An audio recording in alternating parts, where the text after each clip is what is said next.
What's going on, people? Welcome back to Curtis Shaw TV, back with another transfer update video, and today's video is sponsored by SofaScore, the world's fastest live score app to keep up to date with all the latest scores, transfer news, stats and facts. This is the app to download. Use the link in the description below. It's completely free, and get involved with SofaScore today. With the new season approaching, you want to know everything that's happening while you're on the move.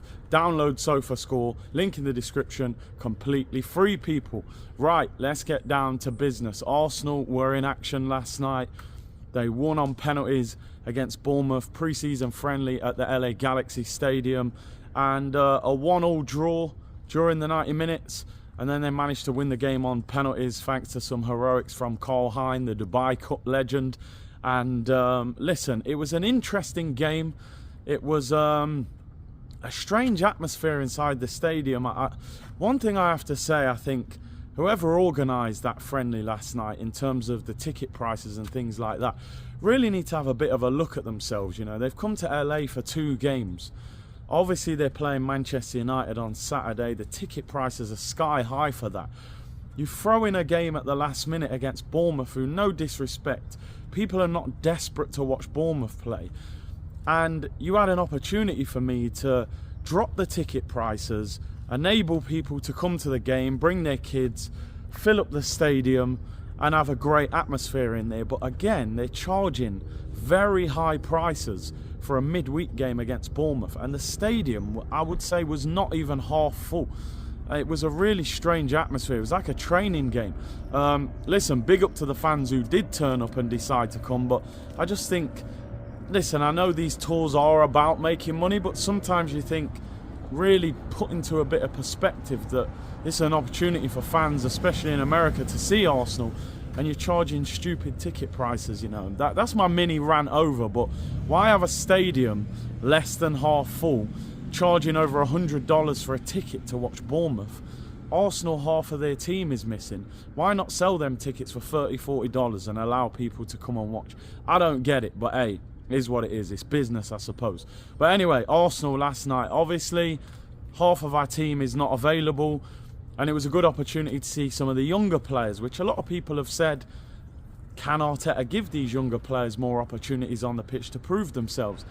Some of the standout players for me last night, Ethan Nwaneri last night, I thought was absolutely brilliant. 17 years of age, the maturity, the ability, the swagger on the ball, the way he's just going past people. For me, I want to see Nwaneri involved in the Arsenal first team next season. Now, I know it's not easy because we're in a title race, we're up against a monster in Manchester City, but for me, this kid has got to start getting an opportunity with the first team. He should be on the bench at least. He was fantastic last night, playing in a more central role, in fact, when we've seen him previously over on the right-hand side. And he shone. He really did. Some of his passing, little dribbles, little 1-2s with Odegaard, especially in the second half. He was brilliant, and I was really, really impressed. Look at this guy emptying the trash, making a whole heap of noise. Let me get past this quick. See, this is what happens when you do YouTube off the cuff, people. Look, taking out the trash. It's all mad, people, making a whole heap of noise. But anyway, we're past them now. Nwaneri, yeah, excellent performance from Nwaneri. I thought Lewis Scully did well at left back as well. Lewis Skelly, sorry, did well at left back. Tucked into that inverted role and really did well in that role as well. Look at this, man. This, you don't get this in the studio, you know, I'm telling you. You're walking up and down the street, anything can happen. But yeah, anyway, I thought Lewis Skelly did well at left back. Salah Adine looked comfortable on the ball. Listen, there were some good performances from the youngsters. Definitely did themselves proud there. In terms of some of the more established players, Jurrien Timber, for me, was excellent last night. We know he's been out with this ACL injury, and I thought it was important for him to get game time. He was rock solid. Karl Hein did really well in goal, saved 2 penalties, made 2 fantastic saves in the game as well. And listen, there were a number of good performances. We could be here all night talking about them. And there were obviously some players who didn't impress as much. I didn't think Nketiah, thought he was lively but could have scored. Maybe should have shot a bit quicker. Trossard was poor when he came on. missed his penalty as well. But listen, it's pre-season. Minutes in the tank is the most important thing, and we build. Obviously, Manchester United at the weekend will be a much more difficult game, and the club have to continue that process of getting fit, getting sharp. The good thing is that today, Gabriel Magalhaes, Gabriel Martinelli and Kai Havertz arrived today, so we will have 3 more first team players back who can work their way towards fitness. And obviously we know that Calafiori is in LA doing a medical. Will they get that done and get him involved in time to join us for the game against Manchester United at the weekend? Obviously he won't have really trained yet, so I'm not sure whether they will actually get him involved for that first game. What else from last night's game? Yeah, listen, Fabio Vieira scored a good goal. I think he struggled a little bit on that right-hand side. Not an ideal position for him, really. But anyway, first game in the bag, 1-1, and we move from there. Let's talk about the big transfer story, people. Emile Smith-Rowe is leaving Arsenal. Are you fit, bruv? It does not look like I'm going to get the 3rd interview with Emile Smith-Rowe, which is sad for sure on tour. It's a bit of a staple of this tour is to get an interview with Smith-Rowe. He was there last night. I didn't have media access for that game last night. I do have for the Man United and the Liverpool game, so unfortunately I didn't get to see him last night, which was a real shame because he was in the stadium, he was on the bench. Arsenal have agreed a deal in principle to sell Emile Smith-Rowe to Fulham for £35 million. Bittersweet for me. I'm going to be honest, I'm a big fan of Smith-Rowe. 35 million as well. Listen, I get it. I do get it. I don't necessarily like it, but I do get it. You know, it's like cleaning the dishes. You don't want to do it, but you've got to do it, ain't you, people? You can't just leave them to soak. You've got to get them cleaned. And I feel like with Smith-Rowe, maybe the team has evolved from him and he didn't get a fair opportunity last season. That is my problem. I think he should have got more game time last season. People say, oh, he's injury prone. He had 1 injury prone season. Last season he sat on the bench nearly all season and didn't kick a ball. 35 million for a guy that came through the youth system. It's pure profit. It will balance the books, and the club have to reinvest in other players. He's said to be keen on the move to Fulham. And listen, it is what it is. Sakurana, Emile Smith-Rowe. We're going to have to remix that song. And he's on his way, people. What do you guys think about Smith-Rowe leaving Arsenal? I was asked about it yesterday. I said, look, it's a tough one. It really is. I still thought he had a future. And, you know, I'm looking at Fabio Vieira's and Nelson's and Nketiah's. I think those guys should have gone before him. However, we know how football goes. Sometimes it's not about selling the player at the bottom of the pecking order. It's about selling the player that another club is willing to buy.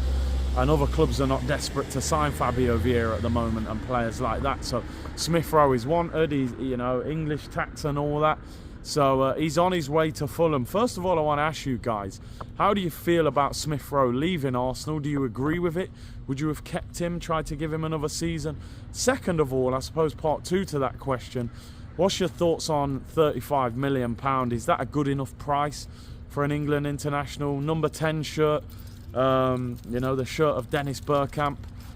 There's rumours last night that Martin Odegaard might change his shirt number and go to number 10. Mesut Ozil ended up changing to the number 10 shirt when Jack Wilshere left. So, listen, an interesting dynamic.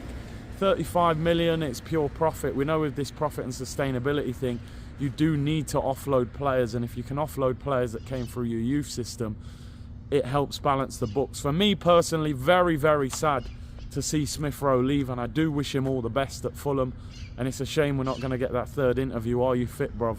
But listen, all the best to him. For me now, it's about what Arsenal do with that sort of money that they're going to bring in with players. And again, Arsenal being linked with Eze today. We've spoken about him a couple times in the last few videos, but that link is now coming to fruition again. If Eze has a £60 million release clause and you get 35 million for Smith-Rowe, surely you drop 25 million on top of that and go and get Eze from Crystal Palace. Direct replacement, a little bit different to Smith-Rowe, but a very good dribbler, drifts past players. I think he's got a goal in him, he takes set pieces. I think he would definitely offer us something that we're lacking at the moment, and that's goals and drive from midfield. So Eze is a player that Arsenal are being linked with today. Naturally, he's a similar position. We know that 60 million release clause is written in his contract. He's a boyhood Arsenal fan. Should Arsenal be going for Eze from Crystal Palace today? A couple of more stories before we round up, people. Don't want to keep you hanging on for too long. Reiss Nelson being linked with a move to Leicester City. Apparently they want him on loan with an option to buy. Arsenal keen on a loan with an obligation to buy. Anybody that takes Reiss Nelson on loan, it has to be an obligation as far as I'm concerned. He did look very sharp last night, very quick. End product not always there, but you can't be loaning him out with an option to buy. He's not an 18-year-old who's just come through the system. Nelson is, 24 years of age. He needs to be an obligation to buy and somebody paying a transfer fee at the end of that. Leicester have just been promoted. I think that would be a good move for Reiss Nelson. And finally, people, Eddie Nketiah, as we've heard, still talks are ongoing between Marseille and Arsenal. Apparently, Eddie Nketiah has actually verbally agreed to the deal with Marseille. It is a case of Marseille agreeing a fee with Arsenal. And again, this looks like it will be a loan with an obligation to buy. They've just spent £30 million on Mason Greenwood, and maybe they don't have too much cash on the hip. Eddie Nketiah being linked with a move to Marseille on loan with an obligation to buy, people. So it looks like the transfer window is livening up. We know that Calafiori is out here doing his medical. The rumours that we heard last night were that Smith-Rowe will fly back to London today to go and tie up a deal to Fulham, 35 million, so he's on his way. And like I said, today, Kai Havertz, Gabriel Magalhaes, Gabriel Martinelli will arrive. They will improve the squad. I think this transfer window is going to start heating up now. Hopefully a domino effect kicks in and we see a few players leave and a few players join. Thank you very much for everyone tuned in. Don't forget, today's video is sponsored by SofaScore, the world's fastest football app. Keep you up to date with all the latest stats, facts and transfer rumours, completely free. Use my code in the description below and get involved with that. I will be back tomorrow. We will be previewing tomorrow Arsenal against Manchester United. I'm going to go before this lorry goes by and makes a whole heap of noise. Like the video, subscribe, and I'll see you all tomorrow, people. Bless.